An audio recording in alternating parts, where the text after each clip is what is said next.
Masak puasa hari ke-10. Masak apa? Ini aku beli tulang.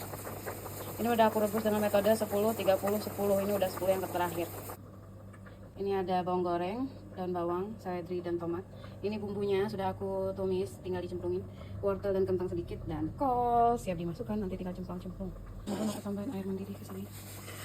Bumbu. Nah, bumbunya simple ya bun. Tadi bawang putih, kapulaga sama kayu manis aja. Tambahin garam agak banyak kan. Tuh, nah, udah. Kita diamin dulu, ditutup dulu, nanti masukin sayurnya. Lanjut guys, ini udah lembut dan kita masukkan ini apa adalah kol. Seger biar mantul, kita mantul baru-baru. Sentuhan terakhir kita masukkan berdaun-daunan. Jadilah. Gitu. Oh, gimana guys?